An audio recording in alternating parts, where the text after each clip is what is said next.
This is the Haulin Assets podcast where we show you how to start and run your own trucking company.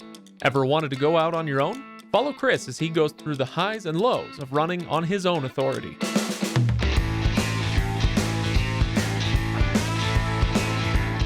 Welcome, everybody. Welcome to the Haulin Assets podcast. I am Craig, and I am here to host you for episode number 79. Now, if you are listening, I am grateful. We are grateful. But I really hope you're watching on YouTube. If you're not, you should, because right over there, we've got Chris with the mother of all facial haircuts. Chris, smile to the camera for just a second. I'm smiling, big as it gets. So, for those who are listening, Chris has a delightful handlebar plus soul patch. I don't know what you call this thing. It's my own little flavor. I couldn't stop laughing when he walked in the studio. Chris, welcome back, episode 79. Oh, it's good to be here. It's the hairstyle, the facial hairstyle that just, I get this look from my wife every time she sees me, this look of disgust that just puts a smile on my face. And that's a little peek into your marriage dynamic, I think. You said your wife is a hairdresser, right? She is, yeah. So she was probably not just disgusted, but incensed. She was none too pleased, we'll put it that way. I was really strategic about how I went doing it, so I could at least kind of get away with it for a little while. Yeah. I shaved the beard and shaved down to the handlebar mustache or whatever this is that I've got now. And I left the sideburns, but I wasn't thinking, and I shaved one of the sideburns, and then I started thinking, oh crap, I wish I would have left the sideburns. So I left the one on with the other sideburn shaved off, and then went and showed my wife, and she threw up in her mouth, one of those things she really hated. She's like, no, that's just gonna make me look bad. And I said, so then at that point I'm like, okay, I'll compromise. I'll shave the other sideburn, even things out a little bit, but I'm keeping the handlebar mustache. And she was like, whatever, fine. Marriage is about compromise, right? It is Chris? compromise. Well, yeah. people who watch us on video know that I have plenty of hair on top of my head. I just am apparently not man enough to grow it on my face or something. So, I'm very patchy. All right. Well, maybe we should stop talking about facial hair, Chris, and actually talk about the subject at hand today, which is May financials. Okay, so it's we're coming up on the middle of June, and it's time for us to talk about May financials. And I'm very interested to get to this one because you told us last month that you were excited because, you're hopefully going to have 3 trucks on the road and, starting to scale up from what we were seeing a year ago.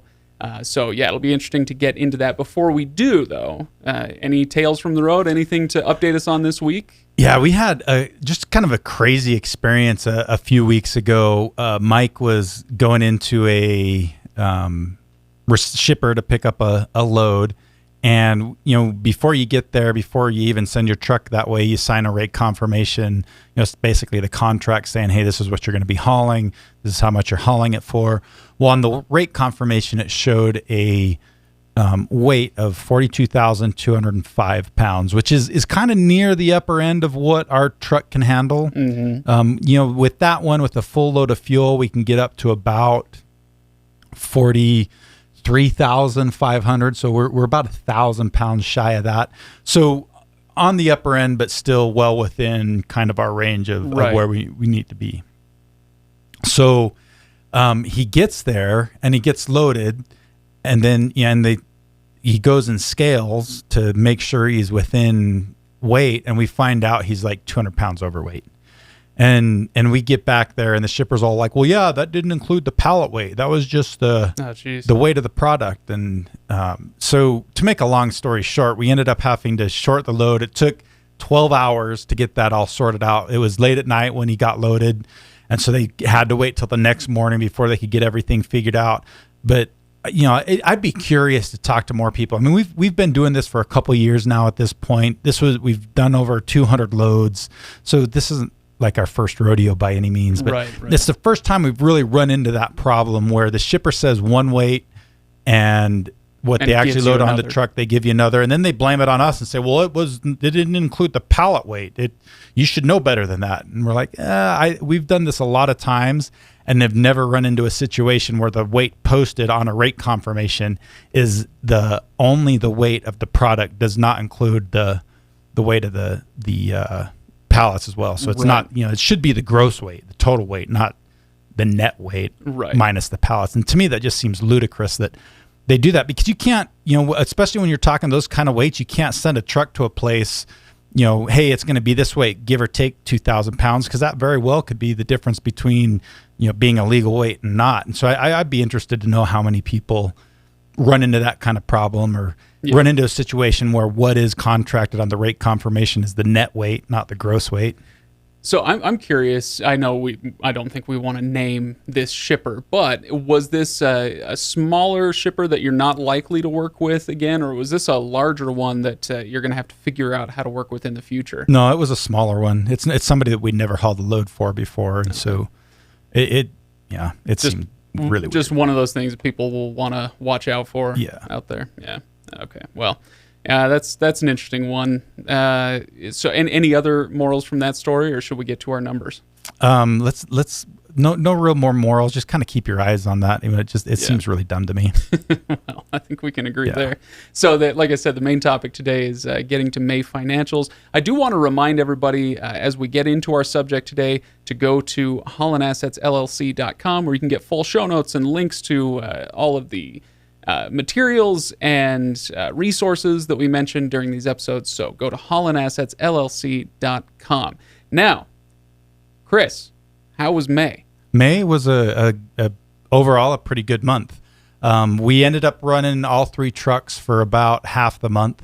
So for the first half of the month, it was just one. So it's not a full month. I think we're going to see that in June. We're almost halfway through June at this point as we're recording this podcast, and still have all 3 trucks running, and it's been good. It's good to have 3 trucks on the road bringing in revenue. Especially because we talked about, was it the last episode when we talked about how good the market is looking? Maybe an episode or 2 ago, where the rates are looking fantastic. So hopefully Haulin Assets can take advantage of that, right? Yeah. Yep.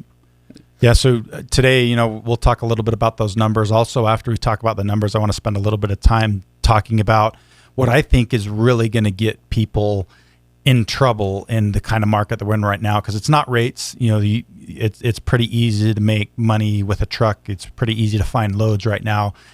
So that's not really what's going to get guys into trouble. But I think there's another elephant in the closet. We've talked a little bit about this in the past, but something that guys really need to be careful of over the next several months, and if they're not, could cause some serious troubles for their business. Ladies and gentlemen, that was a professional tease. So stick around. We'll get to that in just a moment. But let's talk about numbers then. Talk about how many miles you are able to run. Just as a reminder, we're shooting for hopefully between 10 and 12,000 per truck, right? Correct. So where did we end up this month? 26,722 miles. Okay. So you think about that, that's 1 truck full-time and 2 trucks part-time. So essentially 2 full-time trucks. Yeah. That's looking pretty good. Yeah, it was pretty good. It was a new record for the total number of miles for the month. Yeah. So that's great. Good. Not by much, but it was. So. And what about the deadhead rate on this month? The deadhead rate was actually really good, 944 miles, which is 3.5% of the total miles. So that's a really good deadhead rate. Under your 5%? Okay, yeah, fantastic. Absolutely. And that brought in a total revenue of what?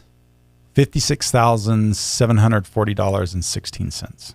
$56,000. Yeah. Not bad. Not bad at all. Not a record. March was a record. March was a little bit higher than that. Okay. But we also we had 2 loads that we ran all the miles for in May, but they delivered on June 1st. And they were both pretty big loads. That would do it. Yeah, that makes that kind of a swing would really account for the difference between a record month and not record month revenue wise. But it's going to be a great start for June. Okay. Yeah. So with that in mind, they delivered on June 1st, which means you're missing that revenue. So, hang on. I'm getting ahead of myself. I wanted to talk about profit, but we should talk about what the rate per mile was, because we also keep track of that number. What did that come in at? It was $2.12, which is, pretty good. Not the best that we've seen in the last little while. But if you look at the numbers and you put those 2 loads that we really ran all the miles for those loads in May, but the revenue is going to count in June. If you add that revenue back in to May, it puts us a little bit over $2.50 a mile, which is that's really good. That's good. Yeah. That sounds about where we'd want to be. So, okay. So 212 though. And so where did that get us as far as, was it a profit or a loss for this month? We ended up turning a profit. So back in the black, last month we had a little bit of a loss, but this month was a better profit, higher profit than last month's loss. So it was $7,582.17. Nice. Okay. So $7,500, not bad. Now, my brain is still, and longtime listeners may be in my boat as well. I'm not used to thinking about 3 trucks. So a year ago, if you had said $7,500, I'd be cheering. For 3 trucks, is that okay, or is that not where you want it to be? It's a little lower than I would like it to be. I mean, we'll take it, especially considering the fact that we only had 2 of the trucks running for half the month. So essentially the equivalent of running 2 trucks full time, but having 3 trucks on the book. Paying insurance for 3 trucks, truck payments, all those fixed costs for 3 trucks. When you factor all that in, it was pretty good. Then on top of that, if you look at the P&L, you're going to see a few things that are expenses that are tied to, bringing a new truck online, which really this is the first month we're bringing truck number 3 online. So there was some, a little bit higher, tools and equipment expense, which is stuff that we had to get for the new truck. A few other things like that affected things too. So you factor all that in. Also, you factor in the fact that we're still paying Nate and I more of that admin payroll piece too. It's a pretty good month. I'll take it. Yeah. Sounds pretty good. But the expectations are that next month's going to be even better, and we're probably going to get, hopefully next month, more in line with where you would expect the profitability to be with 3 trucks. Well, you know what they say, Chris. Trucking company owners make plans, and trucking company gods laugh. Right? So we'll see. Yeah, that's like with the saying in the military. There's a plan until bullets fly, and then the plan changes. Right. The enemy gets a say too. Absolutely. Yep. In this case, the enemy being fate or rates or whatever we want to say. There's plenty of them in the trucking industry. There you plenty of enemies. Okay, that's what we want. We want to make this an us versus them, Chris. All right. So we've talked in the past about rate of growth for a company, right? You don't want to dither. You don't want to wait too long if your goal is to grow, to add more trucks, to add drivers, whatever. But also, if you grow too fast, things get out of whack, too complex too quickly. Maybe your processes aren't scaling well, whatever. How do you feel like Haulin Assets has done as far as you've got 3 trucks now? How is it going that way? It's been pretty good. Our biggest challenge has definitely been keeping up with hiring.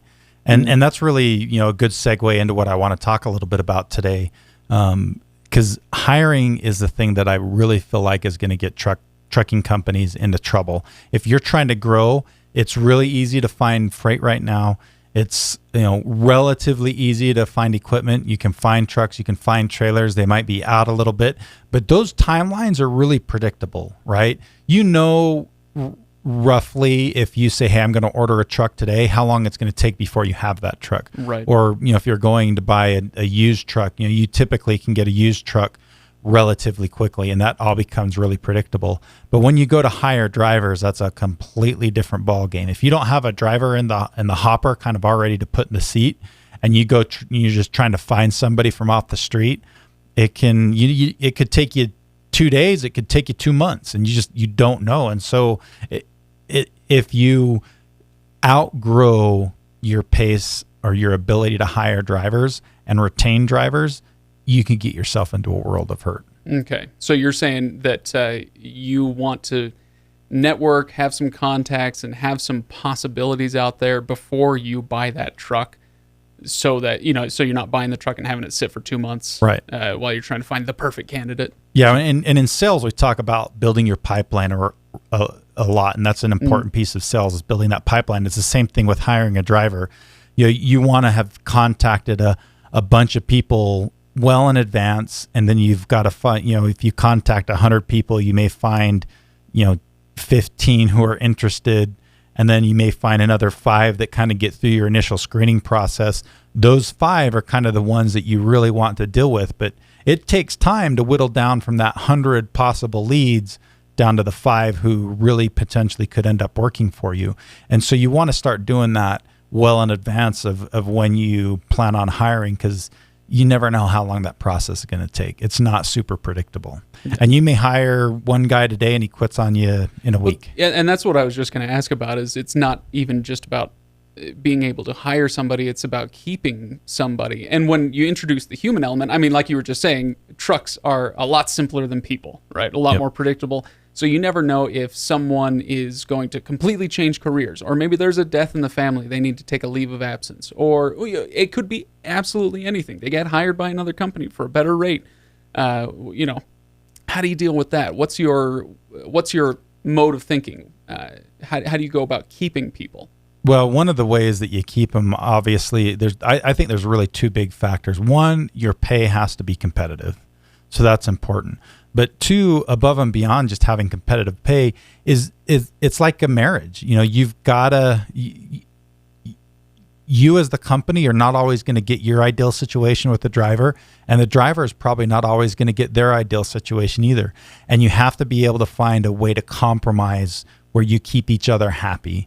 And, that may mean that you're bringing the driver in from on the road a little more than you would like, or you're taking a little bit of a hit on a load to bring him home from a place that, may not have the best rate coming out of it.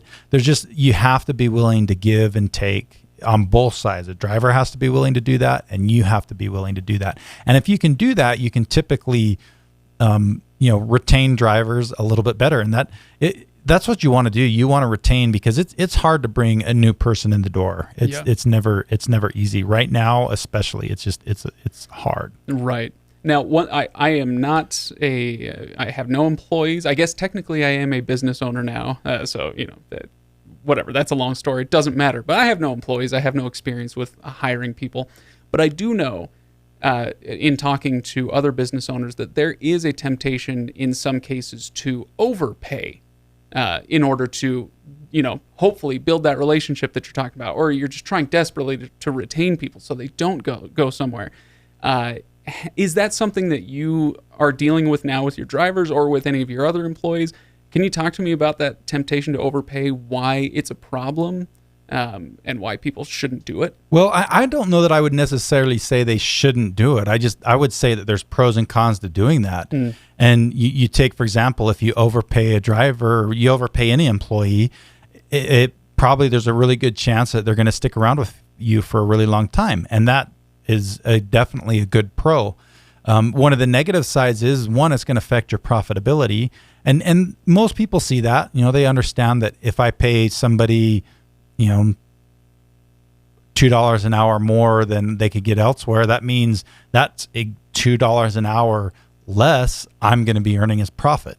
Right. But one of the things that people don't realize too is that when you go to sell businesses, the value of your business oftentimes is based off of a multiple of your net income, right? Right. So if your business makes $100,000 a year in profit, you're probably going to be able to sell it for 5 times that amount roughly. It can vary from 3 to 20 times that amount depending on what kind of business you're in, a lot of different factors. Right. But so you think about it, if say you decide to pay an employee $10,000 a year more than they would earn otherwise, just because you want to keep them around longer, you like the person, you want to be nice to them. Well, that costs you $10,000 a year in doing that, and that may be worth it for you. But then you also have to think about, well, that's also going to reduce how much I'm going to be able to sell the business for later on down the road. And so instead of making, $100,000 a year in profit, now I'm only making 90. And so if you've used that 5 times multiplier, instead of being able to sell instead of being able to sell the business for $500,000, you're only going to be able to sell it for $450. Right. So it affects that too. So there's pros and cons of essentially overpaying employees, and you have to decide is the headache of the employee turnover worth it to pay more of a competitive or below market wage versus does that stress of doing that and the difficulty of doing that, is that outweighed by the difference in pay? Right. Well, and speaking of scaling a trucking company, we've been talking about timing and whatnot, but it's also important to talk about that profitability, where if you're trying to build to where you have 5, 10 drivers and you start overpaying the first guy, because you like him, you want him to stick around, you want him in that truck, and he's happy to stick around. Well, the next guy is going to go, well, why is that guy making 10 grand more than I am? Yeah. Come on. Yeah. And suddenly if you don't overpay the second guy and the seventh guy, then you have a scalability problem, right? You're digging more and more into that profitability. Yeah, that's just another one of those factors you kind of have to keep in mind. And going along with this whole hiring theme, that's really, that's one of the things that can cause trucking companies a big problem. And I think it's multiplied or magnified right now, but it's always been a problem. I think of a client of ours that. A guy that I've known for years and years and years, this is exactly what caused his trucking company to go out of business. He grew faster than he was able to hire and maintain employees. And so he went from, he started out as an owner-operator with one truck, grew up to about 20 trucks at one point. But even at the 20 truck rate, there were times where he was having a hard time keeping 10 to 15 trucks on the road because he couldn't get more drivers than that. So he'd have, there were times when he had almost 10 trucks just sitting doing nothing. And so Imagine you're having to make truck payments, insurance payments, trailer payments, all that on 20 trucks when you've only got 10 of them running. It's not sustainable.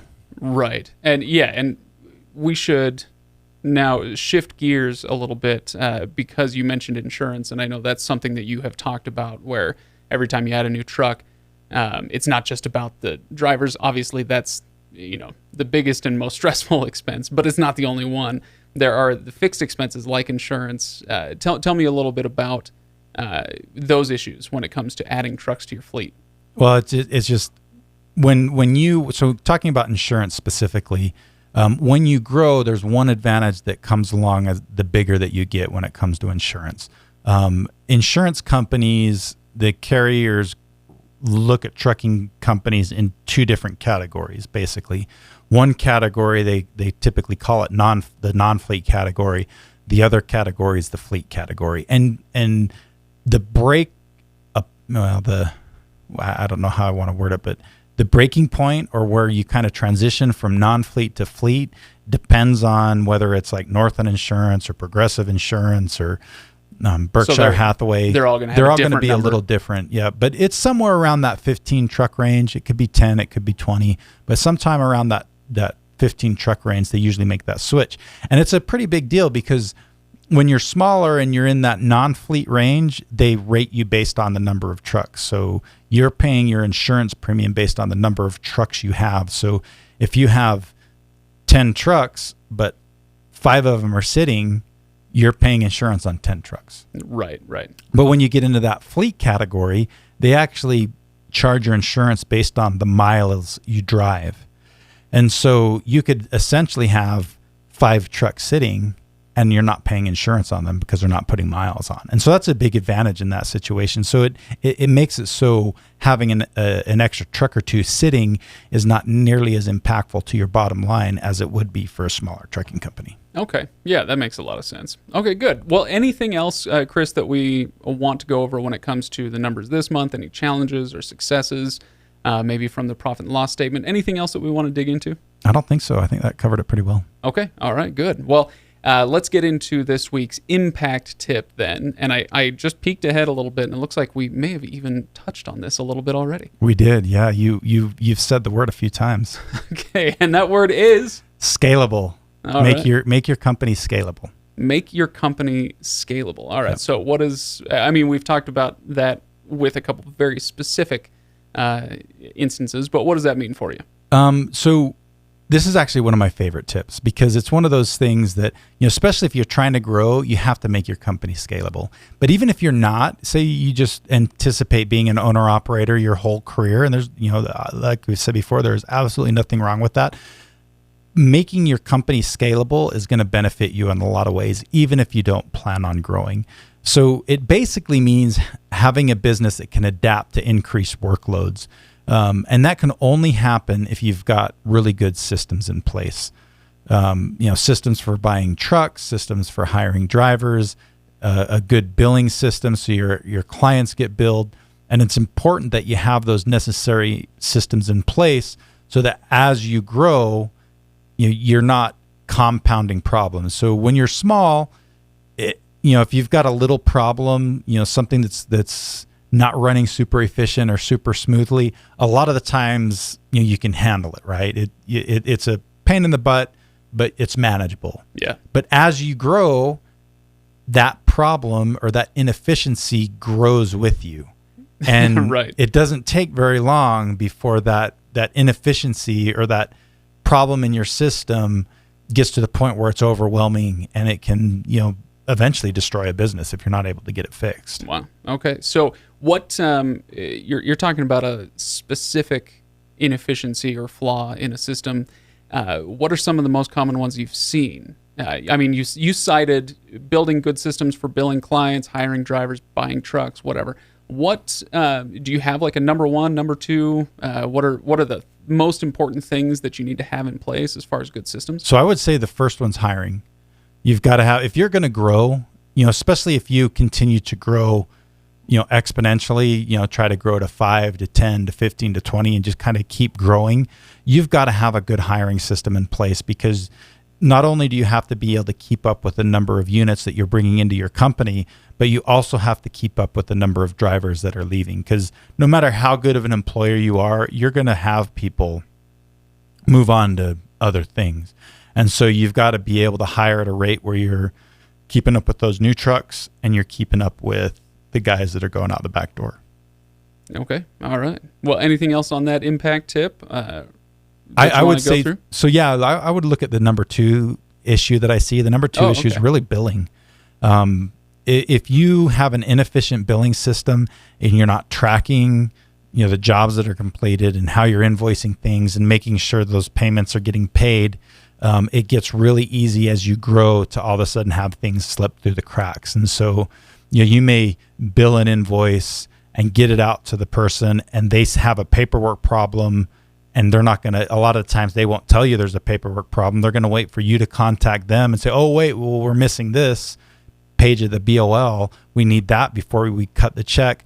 If things are slipping through the cracks and you're not seeing those and you're not catching them, then all of a sudden you're going to not get paid on some jobs. And it doesn't take very long before if you're missing a certain percentage of payments, it's going to, completely eat away your profit. Yeah, that makes a lot of sense. Okay, Chris.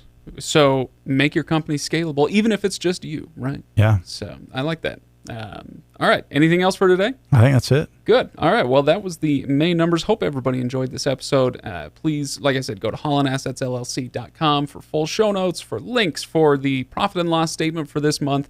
That's one of the things, Chris, I know that people say they appreciate when they leave reviews on iTunes. Please leave reviews on iTunes.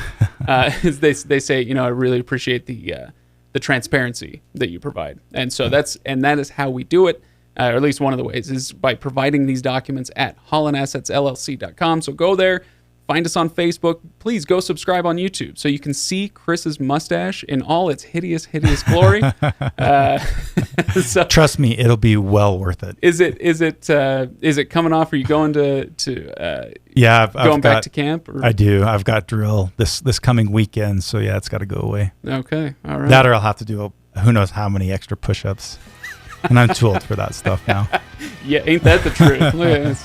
What are you, 80, Chris? Come on. Pretty close. Okay, all right. So thanks everybody again for listening. We'll hope to see you in a couple weeks for the next episode. We'll see you then. See you later.